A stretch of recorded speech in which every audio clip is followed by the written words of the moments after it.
ঢাকার একটা পুরনো থানা, দেয়ালে চুন খসে পড়ছে, ফ্যানের শব্দে যেন কেউ ফিসফিস করে কথা বলছে। রাত ৩টে। লকআপের ভিতরে বসে আছে রাহাত খান, শহরের সবচেয়ে আলোচিত সিরিয়াল কিলার। ৫টা খুনের দায় তার ফাঁসির হুকুম হয়ে গেছে। কাল সকালে তাকে নিয়ে যাওয়া হবে জেলে। শেষ রাতটা এখানেই কাটবে। থানার ওসি আখতারুজ্জামান ঘামছেন। তার পাশে দাঁড়িয়ে আছেন superintendent of police SP Riya Chowdhury, জেলার সব পুলিশ ফোর্সের প্রধান। এই কেসটা তিনি নিজে তদন্ত করছেন। রিয়া এসপি হয়েছেন মাত্র ২ বছর হল, কিন্তু তার নামে এখন ভয় আর সমীহ দুটোই আছে। ধারালো চোখ, শান্ত গলা আর এমন সিদ্ধান্ত ক্ষমতা যে উপর মহল পর্যন্ত তার কথায় কাঁপে।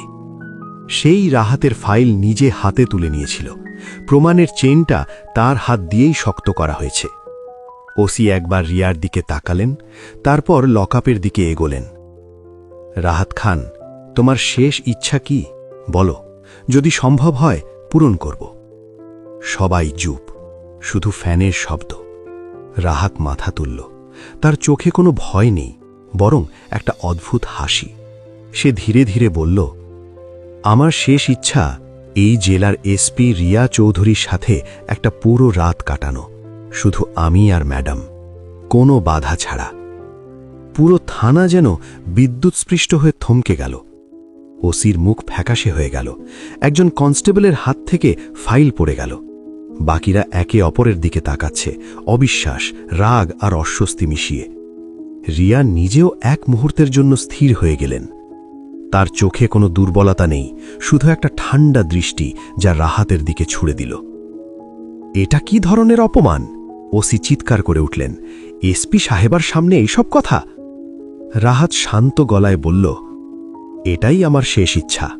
না হয় নাই হোক, আমার তো কাল সকালেই শেষ। থানায় হইচই পড়ে গেল।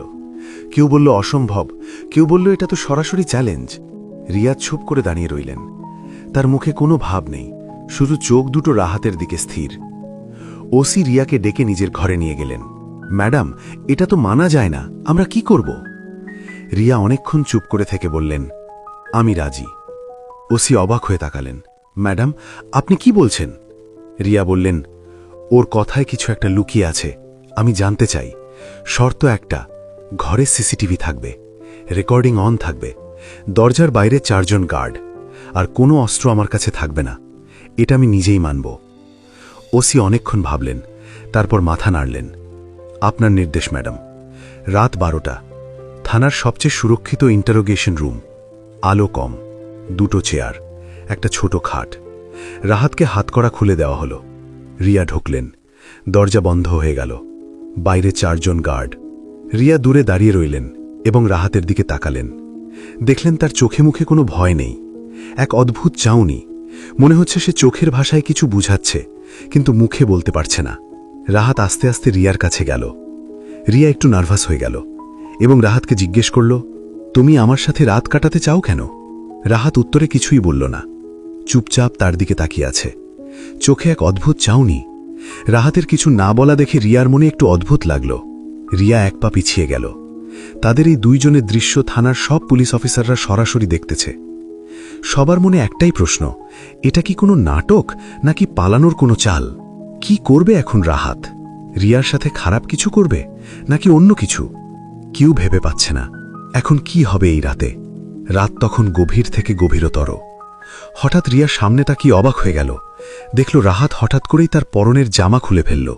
সিসি ক্যামেরার নজরদারিতে থাকা পুলিশগুলো চমকে গেল এবং রুমের বাইরে থাকা নিরাপত্তা গার্ডরা দরজা ভাঙার জন্য প্রস্তুত হলেন। সবার মনে কৌতূহলী প্রশ্ন, কি করতে যাচ্ছে রাহাত? কি চাচ্ছে সে? তারপর রাহাত পিছনে ঘুরে তার পিঠে একটা গুলির চিহ্ন দেখালেন রিয়াকে। সেটা দেখিয়ে রিয়া কিছুক্ষণের জন্য স্তব্ধ হয়ে গেল। রিয়ার চোখে জল চলে আসলো। রিয়া বলল, সিনহা, তুমি বেঁচে আছো? রিয়ার এই কথা শুনে সিসিটিভিতে নজরদারিতে থাকা পুলিশগুলো উঠে দাঁড়িয়ে গেলেন। কি হচ্ছে এগুলো? চারপাশে প্রচণ্ড বাতাস, আকাশে বিদ্যুৎ চমকাচ্ছে। রিয়ার যেন চোখের পাতায় একটু একটু করে সব স্মৃতি ভেসে আসলো। এখন সবার মনে একটাই প্রশ্ন, কে এই সিনহা? তাহলে চলুন গল্পের একটু পেছনে যাওয়া যাক। সিনহা ছিল রিয়ার মতো একজন এসপি, রিয়ার সাথেই ডিউটি করতেন। 5 বছর আগে রিয়া এবং সিনহা ছিল পুলিশের সবচেয়ে দুঃখ এবং সাহসী জুটি। তারা একে অপরের শুধু সহকর্মীই ছিল না, ছিল অবিচ্ছেদ্য প্রাণ। একদিন একটা ডেঞ্জারাস মিশনে তাদের দুজনকে পাঠানো হয়। রিয়া এবং সিনহা ছিল অত্যন্ত মেধাবী এবং সাহসী এসপি পুলিশ অফিসার। তাদের একে অপরের বোঝাপড়া অনেক ভালো ছিল, তাদের অনেক মিল ছিল, কিন্তু বিধাতা দুজনকে দুই দিকে ঠেলে দিবে এটা কোনোদিন তারা ভাবতেও পারেনি। একটি আন্ডারকভার মিশনে তারা যখন গ্যাংস্টার প্রদীপের আস্তানায় হানা দেয়, ওই মিশনের ভিতরে কিছু শত্রুদের গোলাগুলিতে সিনহা রিয়াকে বাঁচাতে গিয়ে তার পিঠে একটা গুলির আঘাত লাগে। কিন্তু ততক্ষণে রিয়া ওইখান থেকে সরে আসতে পারলেও ইন্সপেক্টর সিনহা গুলির আঘাতে আহত হয়ে ওখান থেকে আর আসতে পারেনি। রিয়া ভাবলেন সিনহা গুলির আঘাতে মারা গেছে, কিন্তু ভাগ্যের নিষ্ঠুর পরিহাসে সিনহা তখনও বেঁচে ছিল। শত্রুরা তাকে ধরে নিয়ে বন্দি করে ফেলে। ওই গ্যাংয়ের লিডারের নাম ছিল প্রদীপ। তার নামে 5টা খুনের মামলা ছিল। সেই খুনের দায় প্রদীপ সিনহার গায়ে নিতে বললেন, কিন্তু সিনহা কিছুতেই রাজি হল না। তাই তারা তার পরিবারকে জিম্মি করে তাকে রাজি করানোর চেষ্টা করে। সিনহাকে বলা হলো যদি সে রাজি না হয় তাহলে এক এক করে তার পুরো পরিবারকে মেরে ফেলতে হবে।